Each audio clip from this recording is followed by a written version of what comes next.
Okay, hello everyone. Again, my name is Max Jaramillo. I'm the managing director of Latin Press, a media and events firm for business to business industries for Latin America. We are talking about Latin American independent reps for manufacturers with a focus on security, pro AV, multimedia, cable broadcast, and actually we have somebody from content distribution.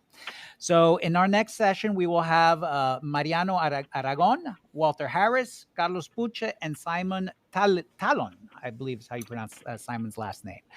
Um, again, as we did in the first session, I will give 5 to 10 minutes for each of our independent reps to present themselves, talk a little bit about who they are, what they do, and then we will be talking about in this session managing vendor expectations.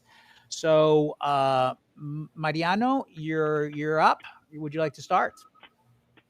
Absolutely. Well, thank you, Max. Great initiative to set up this panel. I appreciate that. I've been in the business for over 20 years, concentrated in broadcast media for all those years. Also with a strong concentration in Latin America, as well as Spain and US Hispanic. During those 20 years, I've been working for several companies.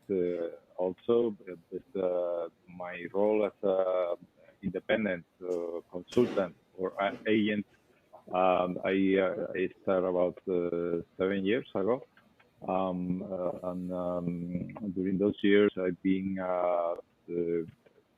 working for different companies, again, always in the media and entertainment industry. Typically, I go all across the different aspects of the industry. It goes from broadcast and media services, the software, as well as, and you were mentioning that before, Max, the content distribution. So again, I have many touch points with the industry, and happy to be here. Again, thank you. Okay, thank you, Mariano. Mr. Walter Harris, you're up. Perfect. Good morning, everybody. My name is Walter Harries. The company is International W. I started International W in 2002 after having set up operations for a U.S. distributor in Mexico. Um, that was an education for me. It was actually more than that, it was a labor of love. But in the midst of all that work, I learned a couple of things. One, of course, was the need for education of people on the US side, factories, or in this case, a major distributor who wanted to open up a branch in Mexico, um, as well as the need of dealers for information, the craving that they had for more information, and they just weren't getting it. And if they did get it, many times it was just in English.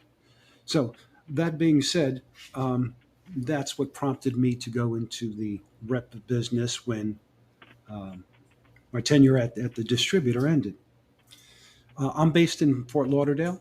I have people throughout Latin America strategically placed, and everybody has a different um, responsibility.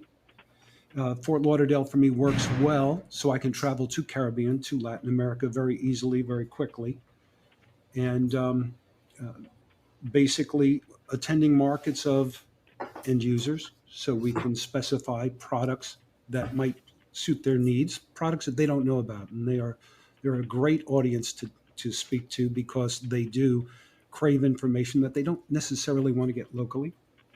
Distributor is important. My business is based on electronic security. So the distributor market is very important because companies, factories in the US simply can't have hundreds and hundreds of accounts. So we do want to rely on distributors um, uh, when it's a two-way street and everybody profits from that. And of course, integrators, because sometimes the message doesn't always filter through the way we want it to. So it's sort of a three-tier approach that we have of educating these people, and then of course consummating sales. Okay. Thank you very much, Walter. Carlos Puche. Good morning, everybody. Thank you very much. And Max, I'm going to join everybody else saying thank you very much for your initiative on what you have done. Actually, never done before. Glenn says that yesterday, said it this morning again, and I'm going to say it again. I think it's a very good initiative. I tend to think that the manufacturer reps, we are like the, shadow behind all these vendors that people, they're not aware, some of them, that actually we exist, because the market doesn't, in Latin America and Caribbean, they don't use too much manufacturer reps like they do in Europe or in the US. So thank you very much for exposing all these to the market. um, my career actually has been a little bit different. I started as a security leader in an oil company, and then I started in security like 26 years ago, doing that. I'm graduated as an electronic engineer, and the reason I got into this industry is because one of my, you know, th- my thesis degree actually was based on a device, a controller that I did for a local company there, and then I started getting involved in more in security, and then I started in this oil company, and then I got exposed to the big access control companies, and then I moved to the U.S. To Rochester, New York, to work with one of the biggest manufacturers at the time in the '90s, and after that, I have been working with different manufacturers, worldwide manufacturers, for access control and video in the security industry. And well, that experience made me work with many dealers, distributors, and I saw things from the manufacturer point of view, having deal with manufacturer reps, distribution, dealers. So I saw the need. I saw all these interactions with reps and the marketplace. Then having me in the U.S. covering the Latin American market exposed me to all these reps and distributors around the whole area. Then I spent some time in Europe working for the same company, and then I came back to 7 years later. I came back to the U.S. and started working for another company, doing the same thing, opening the market for the Latin American region for them. And well, I did this 3 times with 3 different manufacturers, and then I started my own company. We got a rep firm based on the fact that there are just a few of the reps, and there's many factories that need the knowledge of the market, the knowledge of that model, and they want to export that to the Latin American market. So I thought it was a very good idea, and I got the fortune to know all these people and some others, manufacturer reps in the region. There are just a few, but they're very good and dedicated, so I learned from the good ones. So now I joined that elite group, and here we are. Okay. Thank you very much. And finally, Simon. Simon, let us know who you are, what you do. Tell us a little bit about your network of salespeople throughout the region, please, and the industries that you serve. Sure, Max. Sure, Max. My pleasure. First of all, also from my side, I really want to applaud the effort and the initiative that you're taking with this event. It's the first time that this has ever been organized, and organizing an online mini congress for agents and vendors. So thanks, and it's an honor to participate in this event. Well, I'm Simon Talun. So, well, you were not completely right on the pronunciation, Max, but you were close. But working 10 years in Latin America, I got used to that, of people pronouncing my name in the most funny way, and it's part of the experience. So it's absolutely fine. So I'm Simon. I'm a founder and managing director of Footprint Latin America. We are 10 years active in the Latin America region, from Mexico to Chile. That's a region we serve, including the Caribbean and Central America, of course, and Brazil. Footprint is based out of Medellin, Colombia. I would say in the very heart, in the very strategic center of Latin America, which is a vast geographical region to cover as a rep firm, where we have physical, brick and mortar office space, an experience center and showroom where we actually invite our channel partners or strategic distributors and even end users to see and test and proof of concept an ecosystem of AV and collaboration solutions and experiences. So again, we're based out of Medellin, but my team is spread out over the region. So I currently have 7 people on the payroll, strategically located in Monterrey, Mexico, Mexico City, Bogota, Medellin, Argentina, and Sao Paulo, Brazil. So we represent a portfolio of brands, some of them very mature and established, obviously in other regions like the US or Europe, others a bit younger, but with a very interesting value proposition. And we basically focus and serve on the verticals: education, corporate, hospitality, government, transport, and in a very, very little fragment residential, but that's really not our core focus. So we really focus on the professional AV market and building an infrastructure. Excellent. Thank you, Simon. So the topic for this this session right now is managing vendor expectation, and this is session is how to set vendor expectations for the region, certainly when it's not a mature company. So it's a company that's newish to the marketplace, and they're looking to engage an independent rep firm.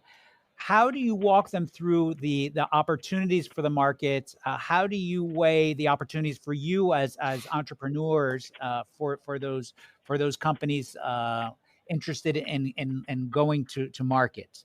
So kind of the idea, I've always kind of wondered how agents become married to manufacturers and vice versa. So I don't know who wants to start with that. Mm-hmm. Can I start with that? Okay, please. Yeah. Mariano, please. Well, again, and here, and we kind of have a kind of different profile in terms of what is our role and in relationship with the vendors. In my case, I can talk I work basically individually. I'm not a of a group with a team. So my approach may be a little bit different. But at the end of the day, there are certain points that I ensure my colleagues will agree. And it's a bidirectional. It takes a bidirectional consensus in terms that there is an opportunity, that the market is there for the brand or the product. They need to have we both need to convey knowledge about both the market and the opportunity, and then reach an agreement about what would be the go-to-market approach for that. Without those elements, it's impossible to start any kind of project or business. So it's important. How are you referring to managing the expectations for vendors? Because that previous work of research, explanation, understanding the market and the opportunity is essential. At the end of the day, it may go and it may translate in an agreement to collaborate, to work together, or it may represent that there is no opportunity at the moment for that. And this is especially key, as you mentioned, also Max, for new products or new brands that are not really, they have no presence in the region. So that's key for sure. Walter, the research that's done to see if a company has a fit for the marketplace, is that responsibility of the manufacturer, or is that a responsibility of you as the rep, or is it a shared responsibility? Okay, great question. So, how do we get together? Yeah, how do you If, get together, if, and what is it a fit? mhm. So, one of the things I'm going to look at is if it fits with the current lines I have. If the potential audience, is going to be so far out of what I do, then quite honestly, I'm not interested because I'm not going to do the right job for them. But let's say it is within, and we'll use that broad title of electronic security. Part of what I want to know is um, to qualify the customer in this case. Because it becomes a little bit confusing. Who's the customer? On the one hand, your factory is your customer, but on the other hand, your integrators or distributors are also your customer. So we're surrounded by customers, but we need to qualify them. Um, so that being said, I think one of the questions is, okay, what are you doing today in Latin America? And you do have to take that information, you have to filter it because sometimes it does. Sales has a funny way of doubling uh, their successes and having their losses. So you sort of have to filter that information based on what you know, based on some of the homework you can do. I mean, Are internet they helps are us. they Walter, are the Yeah. manufacturers transparent in that information? Like, will they tell you straight up how much they're selling, what their channels are, or is it kind of guesswork on your part? No, they will tell me, but I often don't wonder. I often wonder how accurate the information is. Okay. Once again, in sales, people tend to um, exaggerate that number. So that being the case, if it's a decent number, okay, I have something to start with. Now, for the people who have zero, now I have to make a big decision. I forget who said it previously, but you could be looking at 2, 3 years before you're really doing a handsome business. Meanwhile, you've been investing your time. But I guess just to sum up that one question of weighing the opportunity, I'm going to look at what they're doing today. If it's a fit for what I do, will it mesh well? Will it be the same customer I'm dealing with in Latin America so I can mention another product? And that's how I will do it. By the way, for the most part, I don't go out and look for new vendors, um, uh, new factories. People will approach me, and it's usually word of mouth because now they want to get involved in Latin America and they'll ask somebody they know, hey, do you know anybody? And that's how some of my business has been acquired. Okay. Carlos, do you also get approached by manufacturers looking for representation? If so, how do you measure the opportunity, and how do you manage their expectations in the marketplace? Senor Puche, I think we lost Carlos. Sorry, I wasn't mute. I'm sorry. I didn't want to disturb anybody. Thank you very much, Max. I'm going to add two things. One about what Mariano says, another one about what Walter says. Uh, Managing expectations from the vendors is complicated in different ways because normally when they approach us, uh, say, hey, we want to do better in Latin America, and as Walter says, when it comes to asking about how much you sell, everything tends to be bigger, and when they said what, and on the other hand, the numbers are actually go to the other side. So it is complicated because, as Mariana was saying, when you talk to a vendor, they want to know how we go to the market. So we go to the market this way. We got presence in different countries. We got people in Mexico. We got people in Colombia. We got people in Brazil. We cover the area. We know the people. We know the dealers. We know the distributors. But what do you do? What do you do in regards of presence in Latin America? What products do you have to offer that actually makes a fit for Latin America? And the other thing is, as Walter mentioned, we need to understand what if the vendor, if this customer, new for us is a new customer, they have the product that will feed the market if it's needed or there's a space for this product in the marketplace.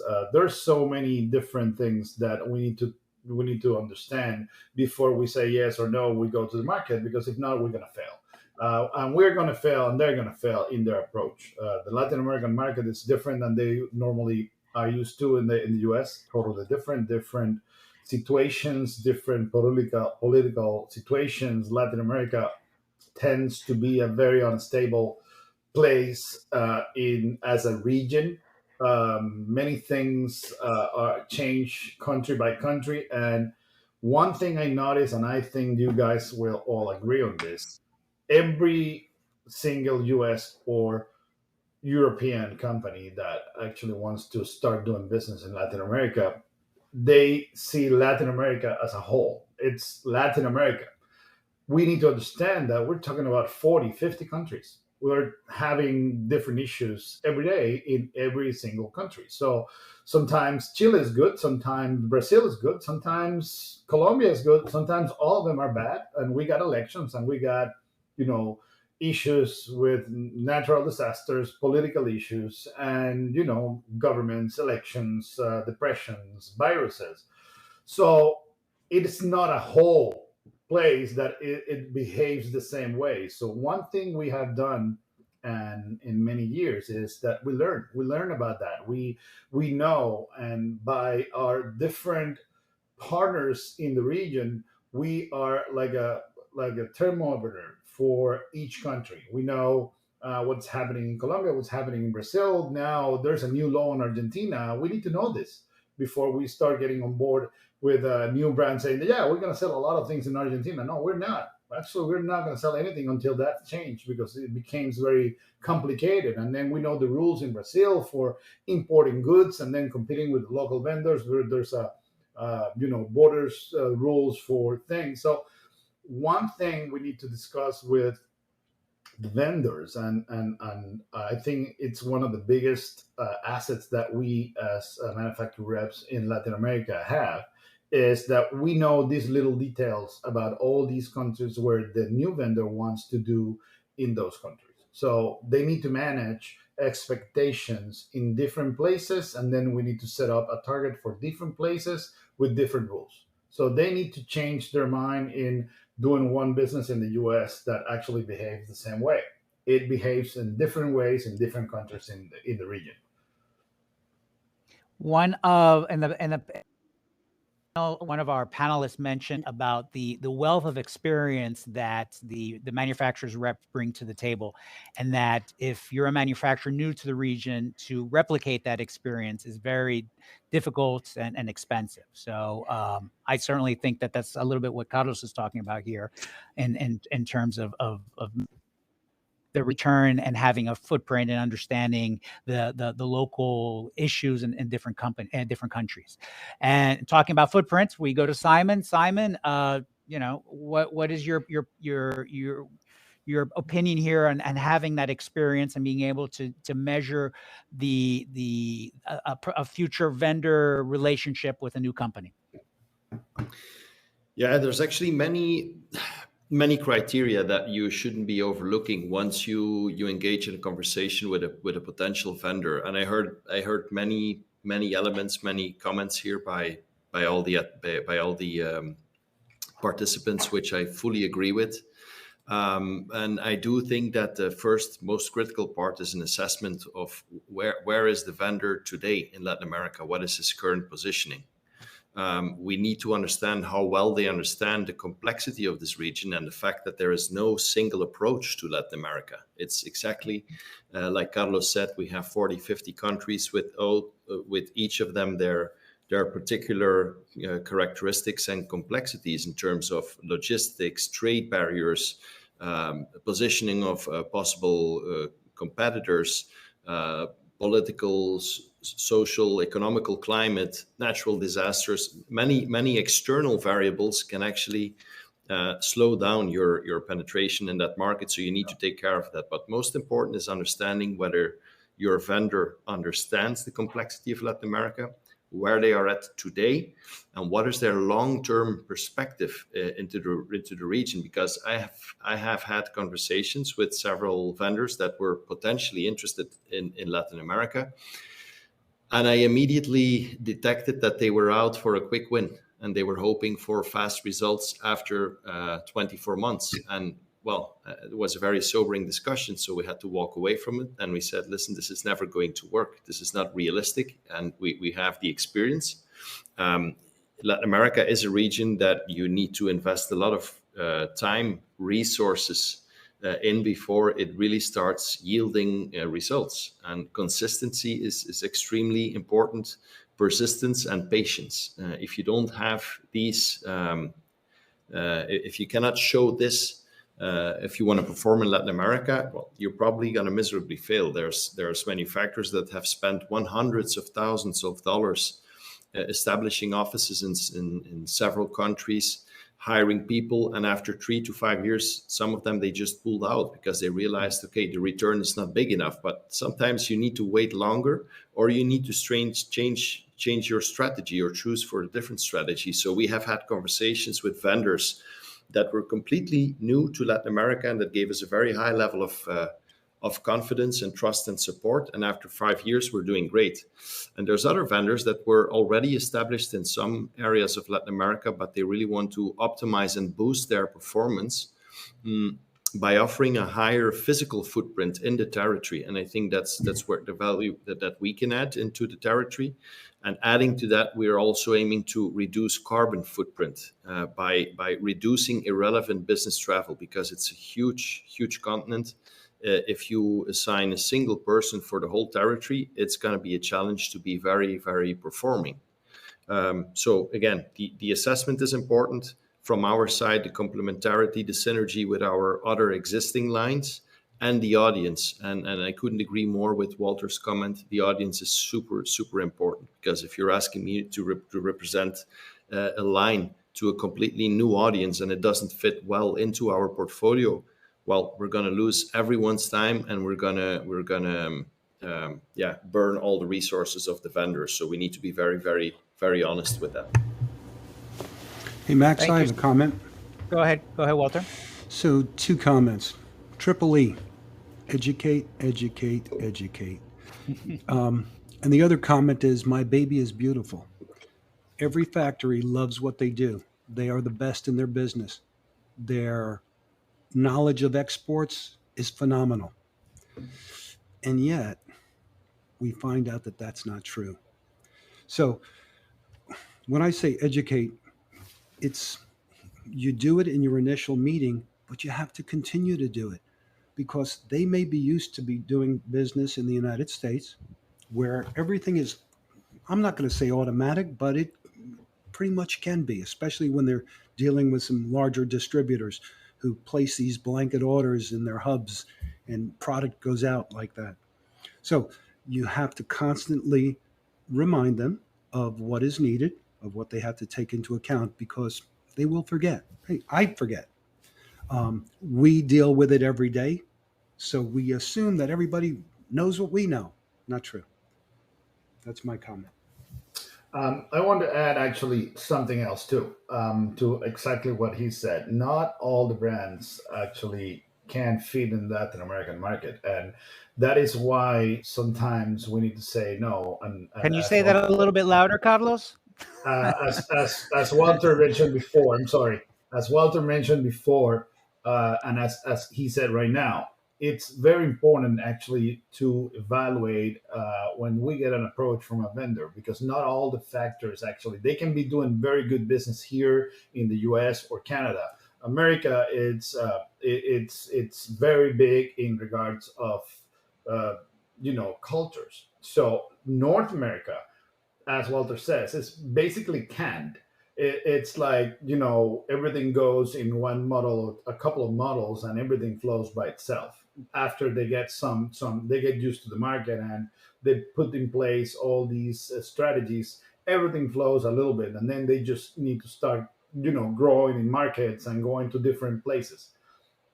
When they try to go say, okay, you know what, we got the US and Canada, fully covered. Let's go to somewhere else. Let's go Latin America. That's a big potential. Mexico is huge. Brazil is huge, big economies. Okay, well, there's a lot of people, there's a lot of sales. Well, guess what? Not every single product will be suitable for Latin America. I can tell you that I have seen companies that says, you know what, we got a perfect product for this specific vertical market. We're the best one in the world. But guess what? Latin America, it's not ready for that specific product for different reasons. Maybe, the internet is not stable enough to get a cloud-based solution in the Caribbean because you come with I don't know, hurricanes, storms, and issues with power, and then that is not suitable. So I said, well, but we are very successful in the U.S. Well, guess what? In Latin America, it's not going to work because we don't have that stability in what you need. So it's important to actually, when we deal with a brand, and if we really want to represent them, and we believe that it's a good fit for Latin America, as Walter says, we need to educate them. We need to tell them all the facts and don't come with these big expectations. Oh, we sell 150 million in US, but we are thinking that maybe Latin America could be a 10% of that. Well, it's not going to happen in the next 2 years. We need to educate them in regards of where they are getting into. That's very important. Thank you.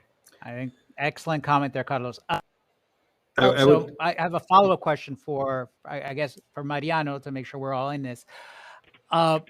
Yes, I would probably agree. There are many companies and products that are successful in their markets, in their developed markets, that are not successful in Latin America. Have you seen the opposite? Are there companies that are not successful in the developed markets but are successful in Latin America? Mariano, Yeah. have you seen something Well, like that? Something. yeah, absolutely. For going first to the point about Carlos, Mariano, I are you don't still think. there? Yes. Can you hear me? Yeah, Okay. we can hear you. Okay. We can hear you. Yeah. Okay. I'm not hearing. Okay. Continue, Mariano. Yes. I think everybody's can hear me. Well, We're hearing anyway, you, Mariano. We're yeah, hearing you. first, I was going to make a reference to what Carlos said about products, services that they don't fit in Latin America before addressing your question, Max. I mean, if a product or service has been successful in other regions, Translate for me because I'm not hearing. Sorry. yeah. So sorry about that, Max. I think I can be here for everybody.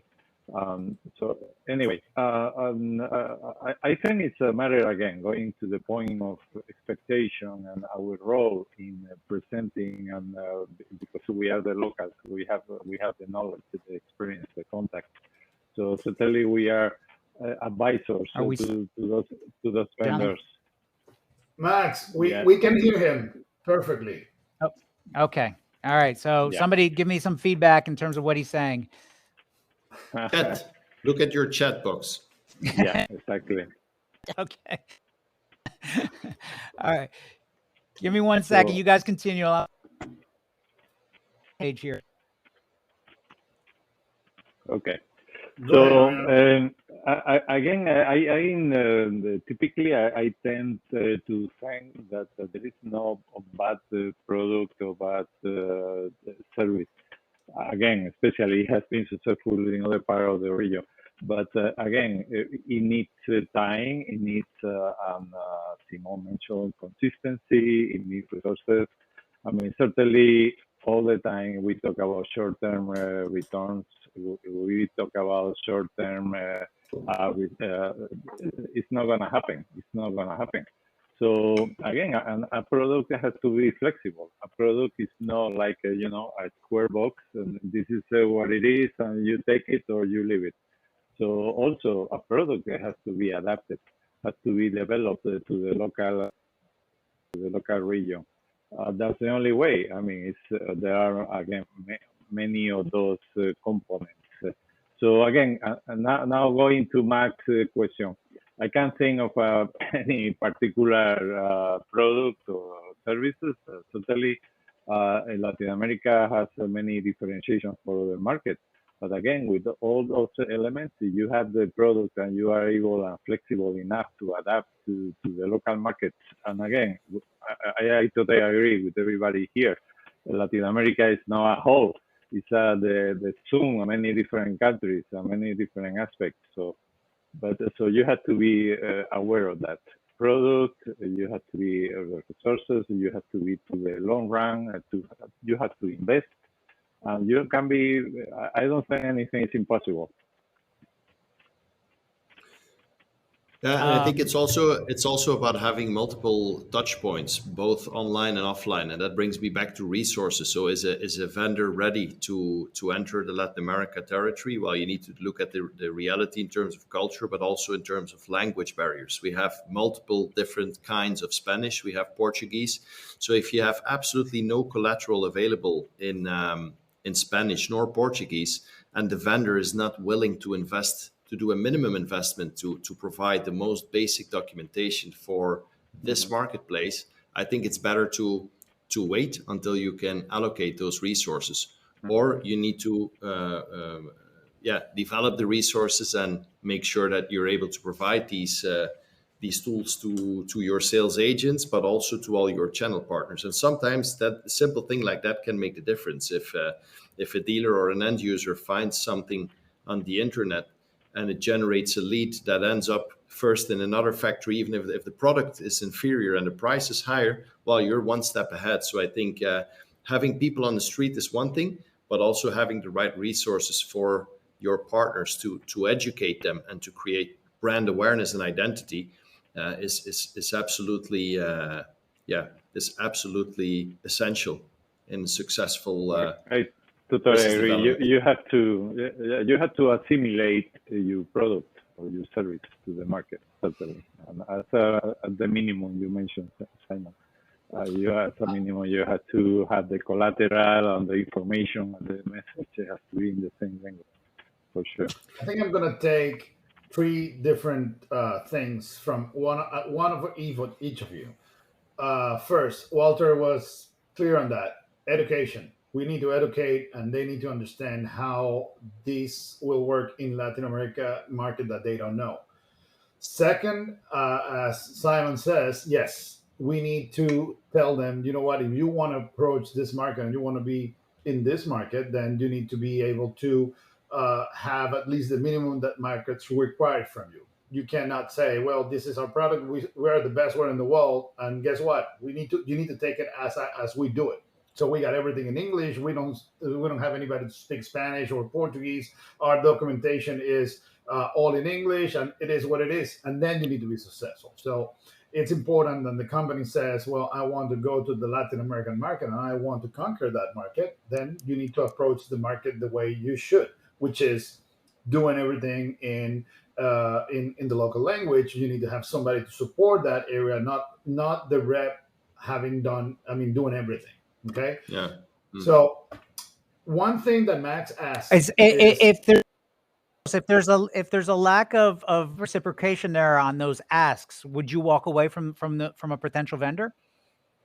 well, I think that needs to be done. That conversation needs to be done ahead of time. So if you want to be successful in the region and you want to take a new brand with you and go to the market and open the market for them and do this, you need to establish all these things before you sign any contract. If you don't have all these pre-agreed with the company and you're going to get a brand and you're going to represent, I don't know, whatever it is in the market, and you don't have a plan and you don't have the knowledge of what the company will do to support you in your new endeavor, when I think I will walk away of that too. So let me ask you this. I'm sorry. Let me finish with this, Simon. I'm sorry. Max asked a very important question, and I don't think we at least I didn't address that. He said, how can companies be successful in Latin America and not be successful in the US? Can that happen?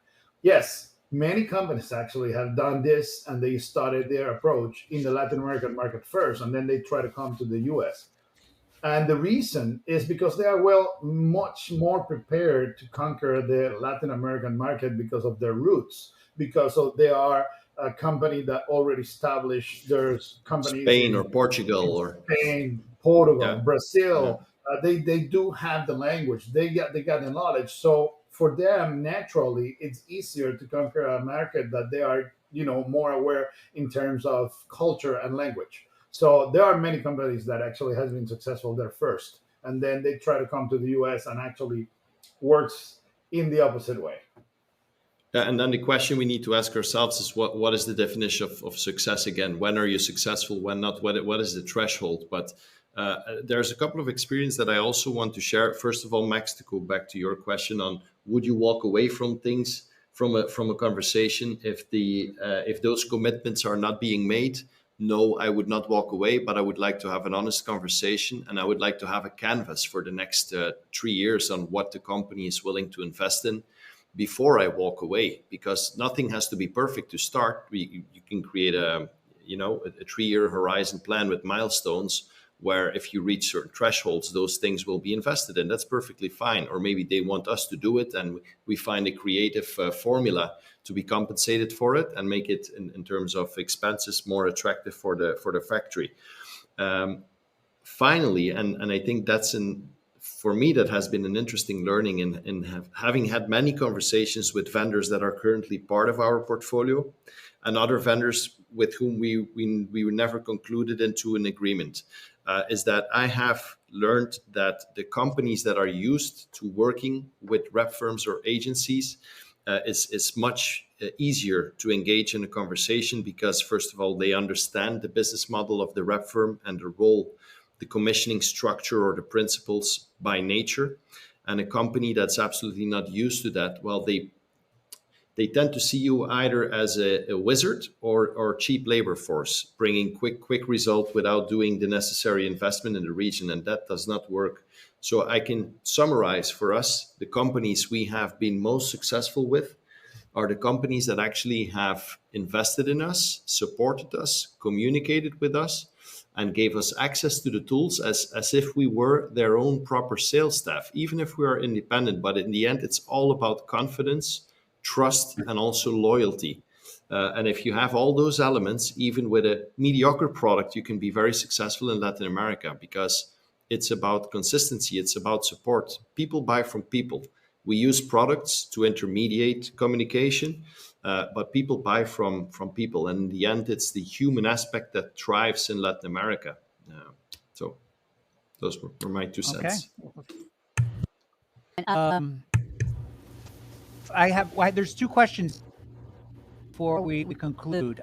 From Adrian Macias, who within your company plans the strategy in order to meet the expectations? Sales manager, CEO, director, or is it from the manufacturer?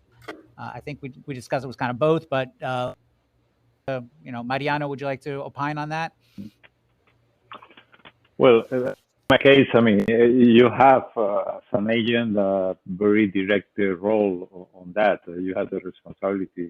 You are the first point of contact. You feed basically with the information, so I think that that would be depends. I mean, especially, I'm sure all of us we have a different. We work with different vendors with different companies. Each structure is different. Sometimes we have a very direct role and a big responsibility on that. Some other times we share responsibility with some specific roles in the vendor. Okay, thank you. And there's another question here from Benny Sterental. How different is the rep business model in the U.S. from that in Latin America? Walter? Well, for one, I think there's a lot more respect for the rep in the United States. It's commonly used. So at least the factories understand it. I think there's more, for lack of a better term, I'm going to call it intimacy. And Simon mentioned it, the idea of treating us like they would treat their own sales staff. That is a challenge. Unfortunately, we don't have access to all the information that could really help us do our job. And it is put on a back burner. Now, in the US, once again, I think there's just a tad more respect for it because it's a market that they can deal with and that they can measure a lot better. There's my answer. Okay. I think that kind of I goes to think what's I think you're either cheap labor force or a wizard. Max, I think to add what Walter says, not there is a still not a very it's not a very common thing in Latin America. A lot of people doesn't understand what a manufacturer rep is. When you approach to a dealer, and oh yeah, you're a distributor. No, I don't sell. You buy it from the factory. I'm the factory representative, so I don't work for them, but I don't sell the product. So I am like the in the middle, so I represent them. That's why I'm a rep. So they sometimes don't get it if they want to buy the product, or they believe that if they talk to you, it's going to be more expensive. They get talk to the factory. So it's Walter. I'm going back to the Triple E. It's education. There's still a lot of education to do. Okay. Thank you, Carlos. And finally, and if I'm interpreting the question correctly, I think this is, how do you protect your local rep from global distributors? I'm assuming that you don't want them to be poached. So I'm assuming that's you don't want them to be hired away from other from distributors. Simon, you have a network of people. Yeah. How do you protect them from being poached? Yeah, it's a really, really great question, Max, because it is a challenge sometimes. So there is also multiple answers to that, but basically, the good thing about global distributors is that they have good POS reporting tools, and if the manufacturer is able to make a very crystal clear agreement with those global distributor, they should be able to report all the sales that land into our territory. And in that case, we would still be commissioned. So it doesn't mean, and again, that brings us back to the conversation between the agent and the manufacturer. You have to make sure that if you're an agent for a specific territory, you should be rewarded for every sale into that territory, because otherwise it's impossible to administer, police, control that. And it's confusing for everyone. So yeah, sometimes an agent might be commissioned on a project where he didn't have a touch point with a dealer or an end user. But in the majority of the cases, if you report well about all your activity, if you fill your pipeline and provide that info to your vendor, it's more than normal that you're commissioned on all the sales into the territory. So yes, global distributors are a challenge, but if the agreement between the vendor and the distributor is properly made, it shouldn't be an issue. And actually, a global distributor can add value to the equation because they can help fulfill orders quickly or provide credit terms to a dealer that doesn't have the financial bandwidth nor to pay upfront or import a product into his territory. Okay, I interpreted incorrectly the question, but I think you're absolutely correct, and that's where he was going there. Maybe I interpreted incorrectly. No. I think it's protecting the sales commissions from the reps when it's what when you just said, the POS term sheet. So, here's a final question: when it's a worldwide integrator like a SAL Convergent, for example, and they have something perhaps a global purchasing, how do you as agents handle so commissionable and regionally? Yes, if there's an effort related to that account or that specific project, it should be commissionable. It doesn't matter where the product is purchased. It matters where the product or the system is being installed and deployed. That's what matters. And and again, it comes back to proper reporting tools. Usually, if an agent does his job, he should be aware of a project that SAL Convergent is working on, because in Latin America, it's a lot about the relationship that you have. So it doesn't matter where they buy it, even if they buy it in Istanbul. If the project is being deployed in Sao Paulo and we were involved in that installation, if you have a good relation with your vendor, the vendor should reward you for that. Reward him. Yeah. Okay. One last, Max, I saw how different is the rep business model in the US from that in Latin America. Go ahead. Has that been answered already? Yes. Okay. All right. Okay. Yeah. You can say whatever you want.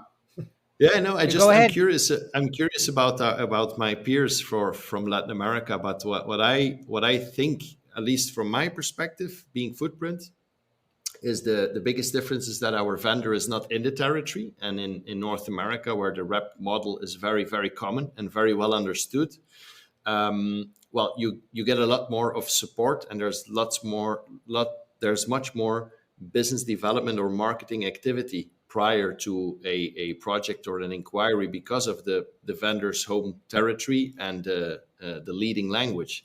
So as a rep firm, I believe in Latin America, you need to do much more effort to get something done, and you need to make much more expenses to convert to a dollar, at least in the first years.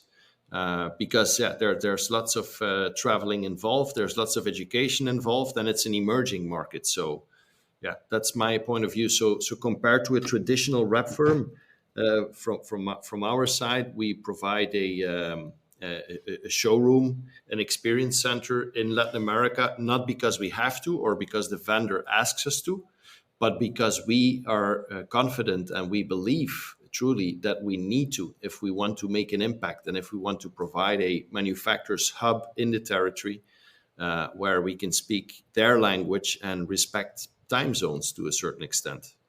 That was it. Agree. Yeah, I agree, Simon. In Latin America, we work twice as hard to earn half as much. So that's kind of the history of working our region. But it's triple the fun, right, Max? It's triple the fun. So we wouldn't have this much fun. So exactly. Mariano, Walter, Carlos, Simon, thank you so much. Again, this is the first attempt at bringing all the manufacturers rep for the low voltage industry under one roof. I appreciate you being here with me, and hopefully we can do it again, maybe live at a different trade show. Thank you, Max. Thank you, Max. Thank you, Max. Very nice to meet Walter and Mariano as well. Good luck, Thank you very everyone. much. Me too. Likewise. Nice to meet you. And so Bye. if you're those 40 plus people, we're going now to our last session with Melba, JP, and Jesus. If you're online, we'll be all moved automatically, and we'll see you there for the last session being Overcoming Challenges in Latin America, which is kind of an ongoing theme here throughout these two panel discussions. It's a big territory. It's a lot of people. It's a lot of countries. How do you set up again an agency to work successfully and make some money doing this? So I'll see you in the next session. Thank you very much. Thank you. Thank you. Thank you. Bye, Carlos.